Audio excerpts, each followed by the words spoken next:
Assalamualaikum warahmatullahi wabarakatuh, Sobat Literasi yang ada di rumah. Salam sehat untuk semuanya dan salam literasi. Baik, hari ini ketemu lagi di podcast Literasi Sulawesi Utara. Segmen kali ini spesial karena kita akan membahas tentang soal kesehatan. Kesehatan bukan mental health ya, tapi soal kesehatan di tips menjaga kesehatan setelah pandemi. Baik, sebelum saya memperkenalkan teman bicara kita hari ini, teman-teman sobat literasi yang ada di rumah jangan lupa untuk like, subscribe, komen, dan share ya untuk podcast Literasi Sulawesi Utara. Baik, hari ini kita sudah kedatangan teman bicara. Beliau adalah seorang dosen di Fakultas Kedokteran Unsrat dan juga saat ini sebagai dokter ahli penyakit dalam di RSUP Kandau, Subdivisi Psikosomatis dan Paliatif Medik. Ya, Benar ya dok betul. ya? Selamat datang dokter. Ya, assalamualaikum. Waalaikumsalam warahmatullahi wabarakatuh. Gimana kabarnya dokter? Alhamdulillah baik. Alhamdulillah baik. Kalau dokter tuh gitu ya, jawabannya tuh agak-agak gimana gitu. Oke, dokter, sapaan kita untuk teman-teman yang ada di rumah ini adalah Sobat Literasi. Oke. Sobat Literasi. Nah, dok, saya mau tanya nih. Dokter ini kan terlihat memang masih sebenarnya bukan dokter yang sepuh ya, tapi dokter yang masih cukup muda gitu. Atau Iya. memang masih muda ya, dok ya? Ya. Jadi kalau saya selalu bilang, jujur kalau di kalimat kedokteran itu, saya sedikit tersinggung kalau dibilang dokter muda. Ah gitu. Jauh lebih senang dokter yang masih muda. Iya kan, benar kan Beda. kata saya kan? Kalau dokter yang muda masih itu muda. sebenarnya kan dia masih koas, Iya. artinya belum dokter. Oke, baik. Benar kan kata saya dok, dokter yang masih muda. Oke. Jadi kadang-kadang kalau orang bilang dokter muda, senang juga, tapi di sisi lain berarti saya belum dokter ya. Oke, baik. Sobat literasi, dokter yang akrabnya disapa apa sih dok? Saya biasa dipanggil dokter awal. Biasanya dokter disapa dengan panggilan dokter awal yang nama Atau di rumah lengkapnya. sakit biasanya dipanggil dokter Awaludin. Dokter Awaludin ya. Berprakteknya juga nggak hanya di satu rumah sakit ya dok, Iya.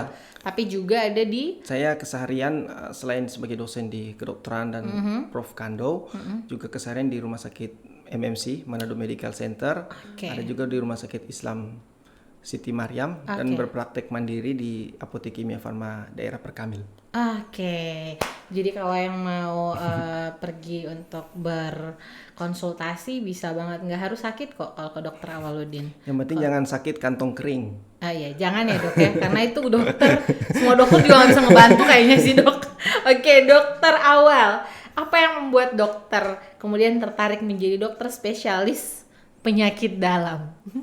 Sebenarnya kalau mau dibilang kenapa tercelup di dunia kedokteran, kenapa tercelup? Jadi tadi sudah sempat berbicara sobat literasi tentang bagaimana sih alur sebenarnya waktu awal mau jadi dokter dan lain-lain. Tapi kalau lebih fokus ke bidang penyakit dalam, memang tidak bisa dipungkiri ya, walaupun sekarang peminatan bidang spesialistik sangat berkembang, tapi secara khusus di bidang pendidikan kedokteran ada 4 bagian ya yang paling secara umum besar, penyakit dalam, bedah, obstetri dan ginekologi atau kandungan, dan yang terakhir bagian anak.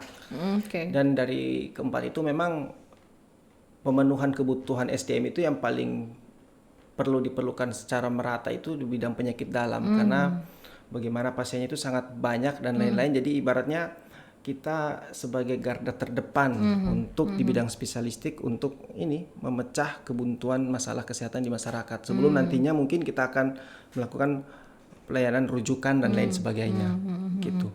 Itu yang akhirnya membuat dokter Ya, tertarik masuk di sebagai dokter penyakit dalam. gitu.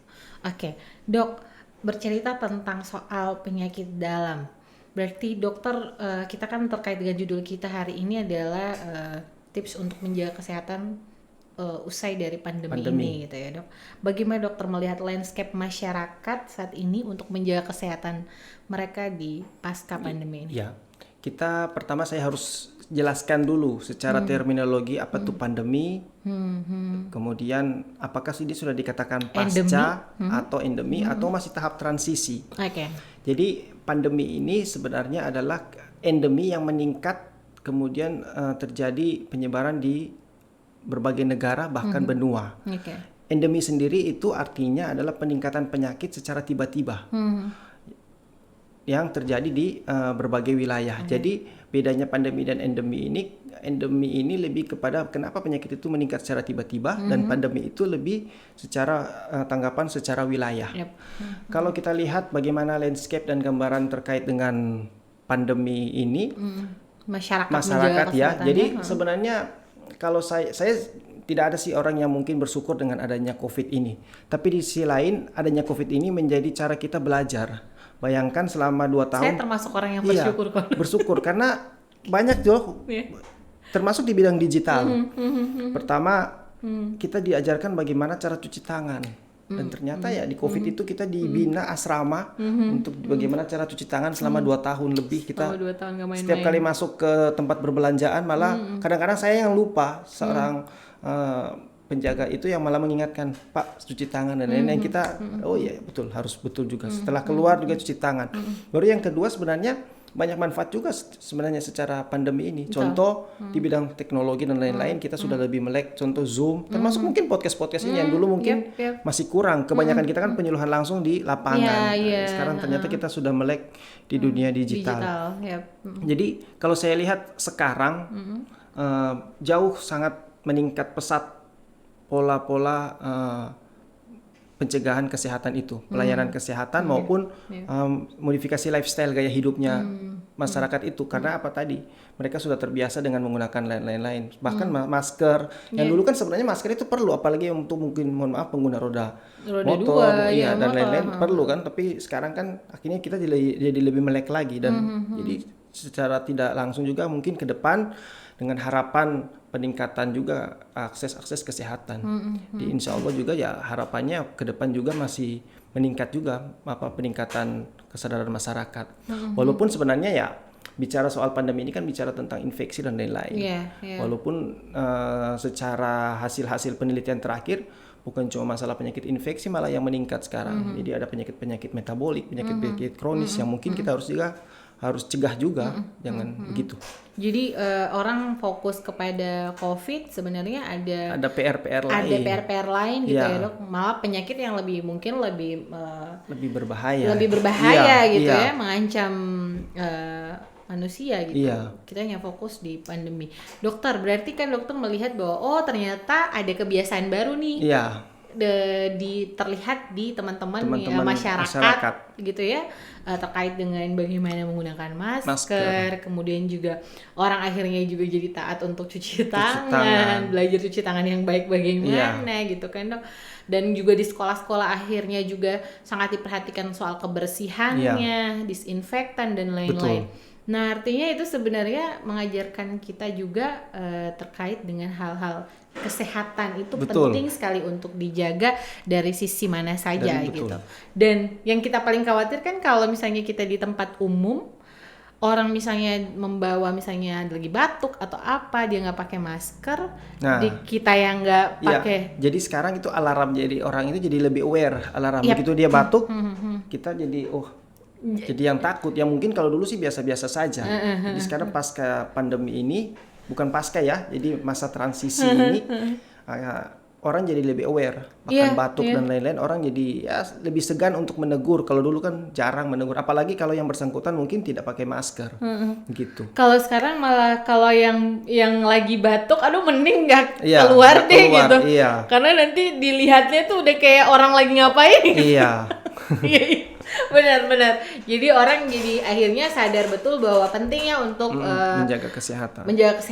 Salah satunya pakai masker gitu. Nah ada juga yang ngomongnya begini nih dok, kalau pakai masker itu kan kita nggak hirup lagi nih ini kita, itu gimana sih dok? Kan ada mitos atau fakta Cila? Sebenarnya kan ini dalam kandungan masker ini kan ada dua sisi yang berbeda. Jadi di dalam ini kan sudah ada filternya. Kalau depan ini kan bukan ya. Jadi itu yang mungkin membedakan. Makanya kuncinya sih satu.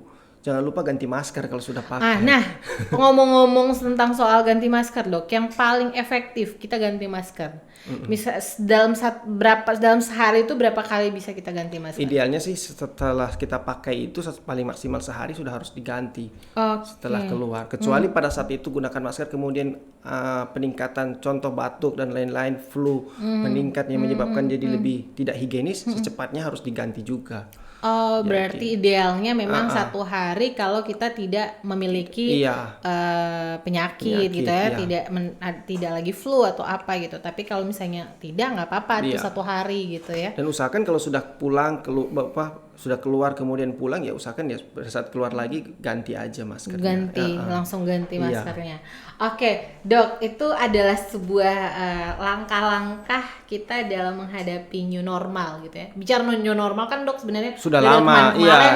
2021 sudah new normal. Udah new normal, tapi hari ini tuh orang masih yang paling menarik sebenarnya buat Dila, Dok, melihat orang misalnya masyarakat yang ada di kita ketemu misalnya di jalan atau di supermarket atau di mana.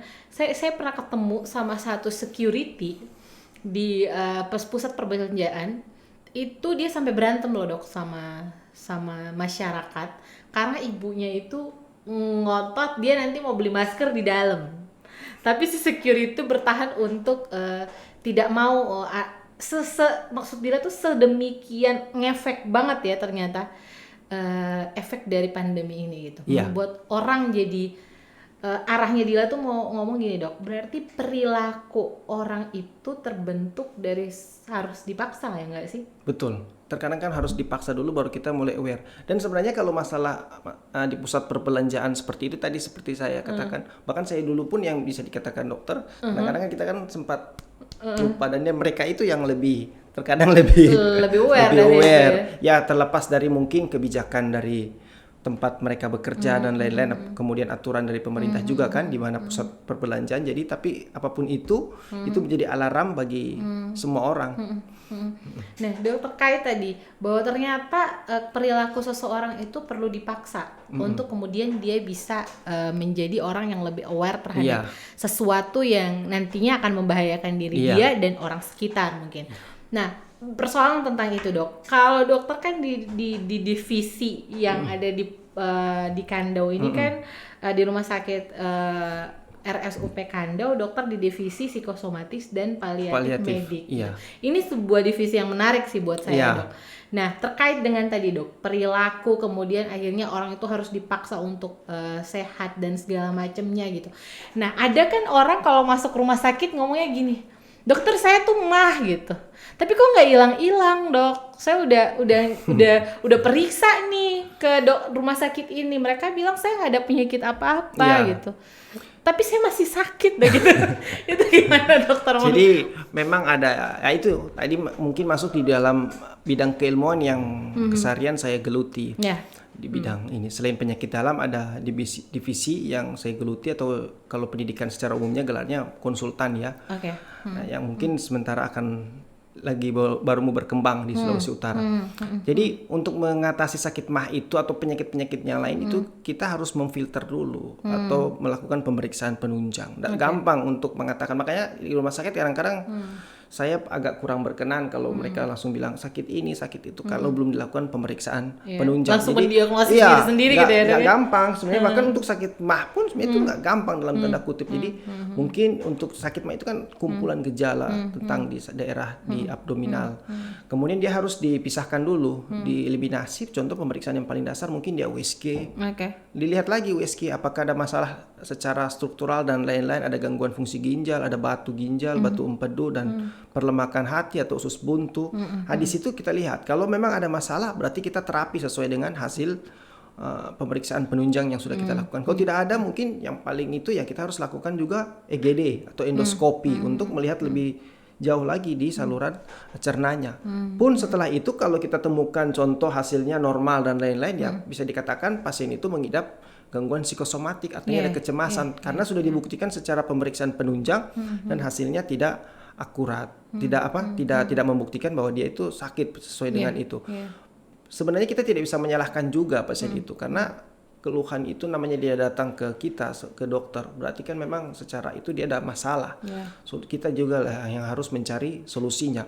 Sebenarnya sekarang sudah ada alat untuk menunjang, melihat bagaimana mengukur dia stres atau tidak, namanya heart rate variability, HRV. Itu kita bisa mengukur sensor daripada tingkat kestresan seseorang itu. Ya memang fasilitasnya itu masih sangat terbatas. Itu kita bisa mengukur, kemudian mengevaluasi, dan kalau memang memungkinkan kita bisa memberikan terapi sejak dini.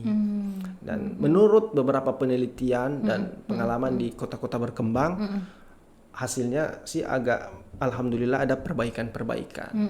Yang perlu kita rubah pertama ya selain gaya hidup, terapi yang kalau gangguan somatik tadi kita terapi, ya ketiga ya itu mungkin dikurangi stres dan lain-lain. Oke. Menarik dokter, berarti pendekatannya adalah pendekatan psikologis dan ya kan ya dok ya? Tapi dengan terapi. Ya. Maksudnya secara holistik ya kalau dokter sampaikan secara holistik. Oke. Dok, berarti dokter sebagai seorang spesialis ahli penyakit dalam otomatis punya dong dok ya harapan, atau kemudian juga bukan harapan sih, hal-hal yang ingin dokter kembangkan, karena dokter Dila tahu ada beberapa tulisan yang memang sering ini lagi gencar-gencarnya untuk menulis beberapa artikel-artikel atau jurnal-jurnal gitu ya dok ya, terkait dengan paliatif dan psikosomatis gitu ya dok. Nah, apa yang dokter ingin kembangkan ke depannya melalui ilmu kedokteran spesialis ini yang dokter geluti? Jadi sebenarnya di penyakit dalam itu ada berbagai multidisiplin ilmu. Bukan multidisiplin, artinya ada divisi. Jadi induknya itu penyakit dalam, kemudian kita ada beberapa divisi. Jadi seperti contoh divisi ginjal, paru-paru, paru, jantung, dan alergi, dan divisi lain. Kebetulan divisi yang saya geluti ini baru 2 tahun belakangan ini mulai berada di Sulawesi Utara. Sebenarnya ini kalau melihat dari sejarahnya sudah lama, sekitar dari tahun 60-70-an. Cuma memang di sini kita belum terlalu dan memang dalam waktu beberapa tahun ini kita memang lagi giat-giatnya memfokuskan. Harapannya saya sih artinya divisi yang saya geluti ini bisa berkembang pesat, karena ini bagian daripada penanganan pemerataan pasien secara holistik. Jadi dulu kita hanya mengobati kalau pasien dalam tanda kutip sehat dan tidak sehat. Ini pasien yang sudah sakit atau hanya terbaring di tempat tidur atau istilahnya sudah vegetative state, itu sudah tidak bisa diapa-apakan. Banyak orang yang sudah pasrah, tetap kan kita sebagai dokter harus tetap bisa mengusahakan. Gitu ya, sebenarnya kalau di luar negeri kita sudah belakangan kan kita tahu ada artis, ada pesepak bola yang namanya Pele, tahu? Pele, yang barusan meninggal. Jadi di sana itu begitu dia menderita sakit kanker, dia masuk di ruangan paliatif. Artinya bisa ditangani secara holistik, dan itu yang harapan kita secara pribadi, ada ruangan khusus supaya ya pendekatan emosional, baik emosional kemudian spiritual dan terapeutiknya bisa berjalan dengan baik. Saya juga pernah melakukan penelitian kecil-kecilan ke teman-teman sejawat malah yang mohon maaf ada yang beberapa mengidap sakit, baik teman sejawat maupun teman-teman yang keseharian saya ini. Begitu dia konsultasi ke luar negeri atau konsultasi di daerah-daerah kota berkembang di Indonesia ini, terapinya sih pada umumnya hampir sama. Cuma di luar dia itu tadi ditambah dengan penanganan secara paliatif dan lain-lain yang secara tidak langsung mengedukasi dan mensugesti semangat dia. Di Indonesia udah banyak nggak sih dok? Kalau menurut secara bidang keilmuan hampir sudah mulai merata, tapi secara ini masih di 5 daerah besar. Masih di 5 daerah. Saya baca kemarin ini Jakarta, Bali, Denpasar ya, Rumah Sakit Sanglah, kemudian Makassar, Jogja, dan Surabaya kalau nggak salah. Jadi hanya baru 5. Jadi masih belum terlalu banyak ya. Walaupun sebenarnya dari bidang keilmuannya sudah mulai kemarin saya dari Padang sudah ada. Jadi, tapi yang memang sampai pelayanannya berjalan maksimal sudah kebanyakan masih di kota-kota besar. Harapan kita sih di Sulawesi Utara bisa dikembangkan, walaupun karena sekarang sebenarnya sudah ada cikal bakalnya sudah ada beberapa rumah sakit daerah lah, saya tidak sebutkan namanya, yang kelihatannya sudah mulai fokus di bidang keilmuan itu. Artinya sudah mulai dilirik. Iya, Nah, harapan kita ya iya. semakin berkembang. Dan itu memang penting sih dok menurut saya Iya. karena ya Kalau saya dengar dari teman yang kebetulan dia Iya, dokter, iya. kemudian dia mengidap sakit yang berat itu, cancer dan lain-lain, dia katakan kepada kita ya itu memang perlu. Maka di sini kita memang belum ada secara ini, ya kebanyakan mereka dikonsultasikan ke psikolog dan lain-lain ya. Dan ini tuh sebenarnya memang perlu karena pada saat mereka sakit ya secara mental juga kan down. Oh iya. Mereka menganggap hidup sudah habis dan Iya, lain-lain. iya. Ya, itu yang tugas kita, karena kita sebagai dokter penyakit dalam artinya kita juga sebagai klinisi kan. Tugas kita juga selain menterapi harus bisa mensugesti. Iya, Bagaimana bahwa dia bisa melalui perjuangan yang berat ini. Gitu. Even nanti urusan maut itu kan urusan Iya. Tuhan ya, tapi urusan untuk survive di dunia Iya. itu penting untuk Iya. dilakukan gitu. Iya penting banget itu dok karena memang banyak sekali orang yang memang membutuhkan yang harusnya dia masih punya harapan hidup Iya. lebih besar karena kecenderungannya adalah tidak ada yang tidak ada fasilitas mungkin Iya. ya seperti itu ya, tidak ada yang memang wadahnya akhirnya juga di rumah saja dan tidak ada teman bicara jadinya harapan hidup semakin Makin kecil stres. gitu. Makanya sering kan kita dengar kadang-kadang orang awam mengatakan bahwa saya kalau pergi ke dokter si A, si B, si C Saya lebih sudah cocok, sembuh atau gitu. sudah sembuh, Iya, belum diobati saja sudah sembuh karena dia sugestinya sudah terbentuk padahal obat yang kita berikan mungkin sama dan lain-lain. Sama, ya, Cuma karena dia kandungannya. sudah sugesti, semangatnya itu lebih cepat dan kita sebagai dokter selain obat yang harus kita harapkan kepada pasien itu trust. Kalau dia percaya ke kita, mungkin penyampaian kita ke pasien akan lebih cepat tersampaikan dan dia akan lebih patuh. Kadang-kadang kalau dia tidak trust, mungkin dia ada cari second opinion kan di tempat lain. Dia dengar dari saran dari si A, si B, si C yang secara tidak langsung juga akan mengganggu untuk pemenuhan percepatan terapinya. Jadi kuncinya ya juga di trust. Iya, dipercaya bahwa Iya. kita harus percaya sama yang kita tuju gitu ya, Iya. dokter yang kita Iya. pilih gitu. Iya menarik dokter. Memang saya sangat setuju kalau itu ada dikembangkan di Sulawesi Utara karena penting karena ternyata juga banyak sekali sebenarnya pasien yang ya bisa jadi dok nggak harus orang yang terlihat sakit kan ya, Iya. orang yang misalnya terlihat saya kayak saya deh orang yang terlihat sehat gitu, Iya. bisa jadi itu juga bagian dari Bisa. iya kan dok, Iya. bisa konsultasi atau Iya, bisa kemudian diterapi gitu kan. Saya nggak stres Kalau ada fasilitas alat itu kita bisa mengukur. Memang kalau menurut teman sejawat di smartphone itu sudah mulai ada Iya, fasilitas iya. itu. Cuma memang dia menggunakan ini ya kalimat cahaya dan sangat sulit kadang-kadang untuk mendeteksi. Bagusnya memang pakai alat yang memang secara khusus Yang profesional memang, itu ya. supaya tingkat akurasinya juga lebih tinggi. Dan kalau memang mungkin membutuhkannya tingkat akurasinya tinggi, otomatis kan kalau memang hasilnya juga bermasalah kita langsung bisa memberikan terapi. Nah, oke. Nah, berarti benar tuh dok karena misalnya secara sosial lah ya dok, secara psikis juga orang kalau dibilang kamu stres nih atau kamu depresi Iya. nih, orang kan nggak akan defense kan dok terkait dengan ketika kita datang dokter langsung menjustifikasi kita seperti Iya. itu tanpa ada misalnya bukti yang kuantitatifnya Iya, betul. gitu kan. Ya sebagai seorang yang misalnya pasien akan menjadi kok gitu dok gitu, Iya. defense gitu. Memang di era milenial itu ya inilah tantangan kita. Iya, Bagaimana kita bisa membuktikan segala sesuatu itu secara ilmiah. Tidak hanya sebagai kata-kata tapi juga ada rujukannya dan hasilnya itu bersifat angka. Jadi mereka kayak ya itu trust tadi akan terbentuk. Kalau kadang-kadang cuma dibilang ya kadang-kadang kadang-kadang malah dokter yang salah mungkin dan lain sebagainya. Dokter nih gitu. Saya nggak stres, saya nggak depresi dok. Iya. Saya hanya lagi nggak ada duit aja gitu. Iya benar dok. Saya setuju kalau alat itu kemudian hadir di sini dan kemudian ilmu itu juga dikembangkan sesuai dengan harapan dokter tadi pengembangan ilmu tersebut. Dok, tips deh dok untuk menjaga kesehatan. Di usai pandemi atau tadi seperti kata dokter di masa transisi gitu.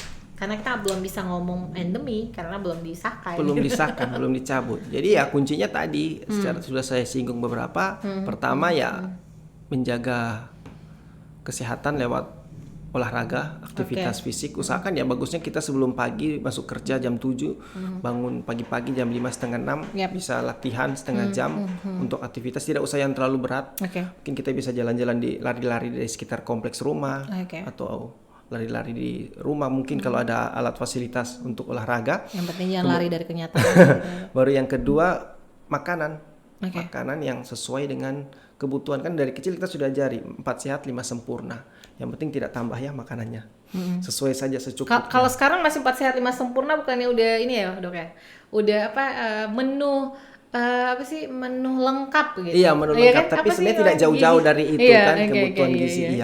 Jadi kebutuhan sayurnya terpenuhi, gizi seimbang. Sayurnya terpenuhi, proteinnya terpenuhi. Karena kalau berlebihan salah satunya juga bisa menyebabkan penyakit yang lain. Jadi harus tetap seimbang ya, protein, karbohidrat, glukosa, lemaknya ya.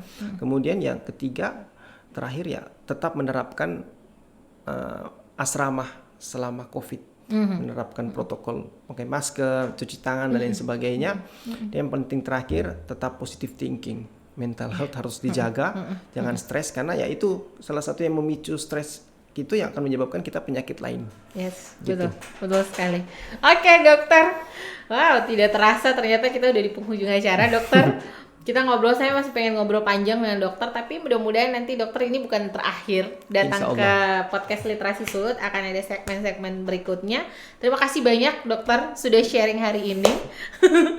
Sudah ngasih tips-tips dan sharing terkait dengan perkembangan ilmu kedokteran yang nantinya akan hadir di Sulawesi Utara. Amin, mudah-mudahan ya dok. Ya. Semangat terus dokter, sukses bersama keluarga dan istri tercinta. Dan terima kasih banyak Sobat Literasi yang ada di rumah sudah menonton podcast Literasi Sulawesi Utara bersama hari ini dengan Dr. Muhammad Awaludin, spesialis penyakit dalam. Dan jangan lupa untuk subscribe, like and comment di podcast Literasi Sulawesi Utara. Tetap jaga kesehatan dan jangan lupa bahagia. Terima kasih banyak. Salam literasi. Sampai jumpa.